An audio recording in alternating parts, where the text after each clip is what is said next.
रावण एक ऐसा योद्धा जिसके अंत के लिए खुद भगवान विष्णु को अवतार लेना पड़ा। एक ऐसा योद्धा जिसके 10 सर और 10 हाथ थे और हर सर हर भुजा में अलग अलग शक्तियां विद्यमान थी। रावण, दशानन, लंकेश, रावुला, रावणासुर, रावणेश्वर, इलावेंधर और लंकापति रावण जैसे कई नामों से आज भी जाना जाता है। वो एक महान राजनीतिज्ञ, कुशल व्यापारी, समझदार राजा, महायोद्धा और सर्वज्ञानी था। ना तो उसकी शक्तियों की कोई सीमा थी, ना ही ज्ञान का। वो भगवान शिव का परम भक्त था और तपस्या शक्ति ऐसी कि ब्रह्मा जी भी रावण के सामने आ खड़े हुए। तब महाबलशाली रावण ने ब्रह्मा जी से अमरता का वरदान मांगा। तो क्या उसे अमरता का वरदान मिला? हाँ या नहीं? अगर नहीं तो फिर ये क्यों कहा जाता है कि रावण आज भी जिंदा है? आखिर ऐसा क्या है श्रीलंका के रेगला जंगलों में ऊंची सी पहाड़ी पर बनी उस गुफा में कि कोई भी उसके आसपास नहीं भटक सकता? क्या है रावण से जुड़े रहस्य? क्या सच में रावण अमर था?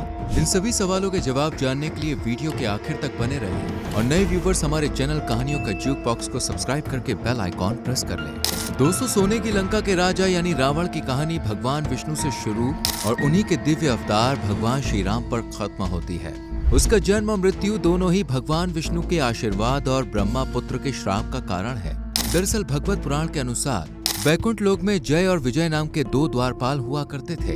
एक बार की बात है, ब्रह्मा जी के 4 पुत्र थे और चारों के ही पास दिव्य शक्तियां थी। वो अपनी शक्तियों के कारण हमेशा बल रूप में रहते थे। एक बार यूं ही टहलते टहलते चारों ने तय किया कि क्यों ना वैकुंठ जाकर भगवान विष्णु के दर्शन किए जाएं। ये फैसला करते ही चारों वैकुंठ धाम पहुंचे, जहाँ दरवाजे पर थे जय और विजय। दोनों ने चारों बच्चों को रोका और कहा कि ये समय श्री हरि के विश्राम का है, इसलिए आप अंदर बाद में जाएं। पर इतना सुनते ही बच्चों को गुस्सा आ गया और उन्होंने जय विजय को श्राप देते हुए कहा कि तुम्हें अभी के अभी वैकुंठ लोक छोड़कर पृथ्वी लोक जाना पड़ेगा। जय विजय को जब बच्चों की सच्चाई पता चलती है तो वो परेशान हो जाते हैं। इतने में भगवान विष्णु भी वहाँ पहुँच जाते हैं। जय विजय दोनों अपनी गलती के लिए माफी मांगते हैं, लेकिन श्री हरि का कहना था कि चारों ब्रह्मा पुत्र हैं और इनका श्राप कभी मिट नहीं सकता। जय विजय भगवान विष्णु के भक्त और द्वारपाल थे, तो विष्णु जी ने उन्हें 2 ऑप्शंस देते हुए कहा कि या तो तुम 7 जन्मों तक मेरे भक्त बनकर पृथ्वी लोक पर रहो या फिर 3 जन्म मेरे दुश्मन के रूप में भूलोक पर जन्म लो, लेकिन इस दिशा में मेरे ही हाथों तुम्हारा अंत होगा। अब जय विजय ने सोचा 7 जन्म तो बहुत लंबा समय होगा, इसलिए उन्होंने दूसरे विकल्प को चुना और इस तरह जय विजय पृथ्वी लोक पर रावण और कुंभकर्ण के रूप में आए। रावण के पिता महर्षि विश्रवा जबकि माँ कैकसी थी। पिता एक महान संत, तपस्वी, वेद पुराणों के ज्ञाता, जाने माने संत पुरुष थे, जबकि माँ कैकसी एक असुरी कन्या। इसलिए रावण के अंदर एक तरफ तो असुरों वाले गुण पनप रहे थे, जबकि दूसरी तरफ तपस्वियों और संतों वाला ज्ञान भी जन्म ले रहा था। इसलिए वो जितना क्रूर राक्षस था उतना ही बड़ा तपस्वी और ज्ञानी पंडित भी था। रावण ने बहुत ही छोटी सी उम्र में चारों वेदों का ज्ञान प्राप्त कर लिया था, खासकर सामवेद। वो वास्तु शास्त्र, ज्योतिष शास्त्र, संगीत शास्त्र और आयुर्वेद शास्त्र का भी ज्ञाता था। उसने तंत्र साधना, सम्मोहन, इंद्रजाल और जादू का भी ज्ञान लिया था। उसने शिव तांडव स्रोत, रावण संहिता, 10 शतकात्मक, अर्क प्रकाश, 10 पटलात्मक, उडीश यंत्र, कुमार तंत्र और नाड़ी परीक्षा जैसे कई ग्रंथों की रचना भी की। रावण ने ही अरुणा, अम्प्रका, इंद्रजाल, प्रकृति, कामधेनु, प्राकृत, लंकेश्वर और रावणीमय किताबों को लिखा। कहते हैं कि रावण की बुद्धि खोजी बुद्धि थी, यानी वो हमेशा कुछ न कुछ खोज आविष्कार करने में लगा रहता था। वो हमेशा नए नए अस्त्र, शस्त्र और यंत्र बनवाता रहता था। उसका पुष्पक विमान त्रेता युग ही नहीं बल्कि कलयुग सहित चारों युगों में सबसे महान, दिव्य, शक्तिशाली और एडवांस था। वो जब भी किसी आविष्कार में ध्यान लगाता कई कई दिनों तक खाना पीना सब भूल जाता। रावण ने जब राजगद्दी संभाली तो उसने अपनी प्रजा को हर खुशी दी। उसके राज में लंका में अस्पताल से लेकर गुरुकुल और कई सुविधाएं थी। उसका महल पूरी तरह से सोने से जड़ा हुआ था। बहुत ही कम लोग जानते हैं, लेकिन वो इतना ज्ञानी था कि अपनी जीत के लिए भगवान श्री राम ने जब यज्ञ किया तो रावण जितना ज्ञानी पंडित उन्हें पूरे संसार में नहीं मिला। इसलिए उन्होंने इस यज्ञ में पंडित के रूप में रावण को बुलाया और रावण ने खुद अपने अंत और भगवान श्री को उनकी जीत का आशीर्वाद दिया। रावण शिव जी का बहुत ही बड़ा भक्त था। कहा तो ये भी जाता है कि उस समय रावण से बड़ा शिव भक्त तो कोई भी नहीं था। यही कारण है कि वो चाहता था कि वो शिव जी को लंका में रखे और उसने देखते ही देखते पूरे कैलाश पर्वत को ही उठा लिया। ये देखकर शिव जी को बड़ा क्रोध आया और शिव जी ने अपना दायां पैर कैलाश पर रख दिया, जिससे कैलाश पर्वत अपने स्थान पर वापस आ गया और रावण का एक हाथ कैलाश के नीचे ही दब गया। जिस वजह से दर्द से तड़पता हुआ रावण जोर जोर से शिव तांडव करने लगा। इस तांडव को जब शिव जी ने देखा तो वो सोचने लगे कि भला इस दर्द की अवस्था में भी कोई शिव तांडव कैसे कर सकता है। और रावण की इसी बात से शिव जी काफी प्रसन्न हुए और यहीं से रावण का नाम दशानन पड़ गया, जिसका अर्थ होता है जोर जोर से दहाड़ना। रावण की पत्नी का जब भी नाम आता है तो मंदोदरी को ही याद किया जाता है, लेकिन शायद ही आप जानते हो कि रावण की पहली पत्नी भी थी जिसका नाम धान्य मालिनी था और वो यंत्र मानव कला में माहिर थी। जबकि रावण की दूसरी पत्नी मंदोदरी शतरंज की इन्वेंटर मानी जाती है। रावण दोस्तों जितना ज्ञानी था उतना ही अभिमानी और अहंकारी भी था और उसका यही इतिहास उसके अंत की वजह भी बना। दरअसल एक बार रावण ने ब्रह्मा जी की कठोर तपस्या की और उन्हें खुश करने के लिए अपना सर काट दिया, लेकिन रावण ने जैसे ही सर काटा उसकी जगह दूसरा सर आ गया।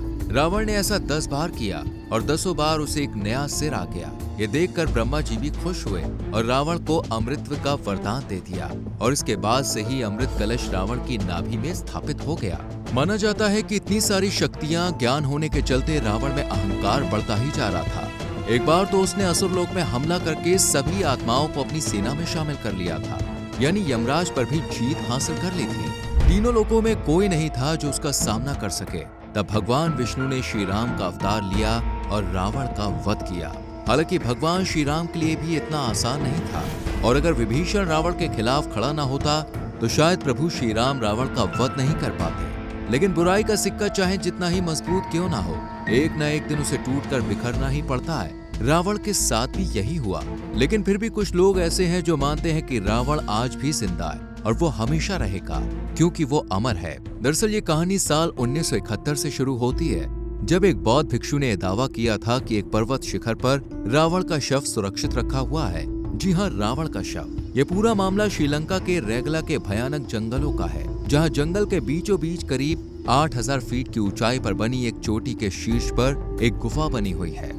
माना जाता है कि इस गुफा में एक ताबूत है जिसकी लंबाई 18 फुट है और चौड़ाई 5 फुट से भी ज्यादा है। कहते हैं कि ताबूत के अंदर रावण का शव है जो हजारों सालों से खास लेप के जरिए यहाँ सुरक्षित रखा हुआ है। माना तो ये भी जाता है कि रावण फिर से जिंदा होगा क्योंकि वो अमर है, लेकिन ब्रह्मा जी के वरदान के अनुसार देखें तो रावण कभी अमर था ही नहीं, बल्कि उसे वरदान के रूप में नाभि में अमृत मिला था जिसे प्रभु श्री राम रावण से अलग कर चुके थे।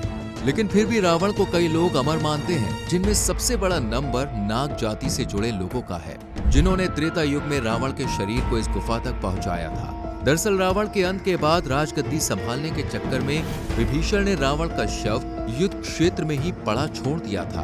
तब वहां से नागकुल से जुड़े कुछ लोगों का गुजरना हुआ, जिन्होंने रावण को इस गुफा तक पहुंचाया। दरअसल रावण भी नागकुल का ही माना जाता है और उसने अपनी प्रजा के लिए काफी कुछ किया था, इसलिए नागकुल के लोग उसे किसी भी कीमत पर मरने नहीं देना चाहते थे। इसलिए उन्होंने रावण को जिंदा करने की कोशिश की, पर जब ऐसा नहीं हो सका तो उन्होंने रावण के शरीर पर एक खास तरह का लेप लगाकर उसे एक गुफा में रख दिया, जो आज के रैगला जंगलों में 8000 फीट की ऊंचाई पर है। हालांकि कुछ लोग कहते हैं कि रावण का अंतिम संस्कार कर दिया गया था, पर दोनों ही केसेस में रावण की अमरता वाली बात को सच नहीं माना जा सकता। और अगर ऐसा हुआ तो कलयुग में भगवान कल की सप्त चिरंजीवी और सप्त ऋषियों के साथ साथ रावण भी वापस आ सकता है।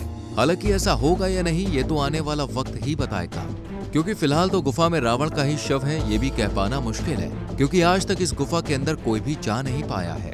यहाँ जाते ही लोगों को अजीबोगरीब एहसास होते हैं, तेज हवाएं चलने लगती हैं, तूफान जैसा आने लगता है, मानो कुछ अनहोनी होने वाली हो। इसलिए गुफा के उस ताबूत के अंदर क्या है ये भी साफ नहीं है। वैसे दोस्तों आपको क्या लगता है, क्या है इस गुफा के अंदर? क्या सच में रावण अमर है? अपनी राय हमें कमेंट सेक्शन में जरूर बताएं। वीडियो अच्छी लगी हो तो लाइक और शेयर करके हमारे चैनल कहानियों का ज्यूक बॉक्स को सब्सक्राइब करें और बेल आइकॉन प्रेस करें, जिससे आपसे आने वाली वीडियोस मिस ना हो। मिलते हैं आपसे अगली वीडियो में। Till then bye bye, take care.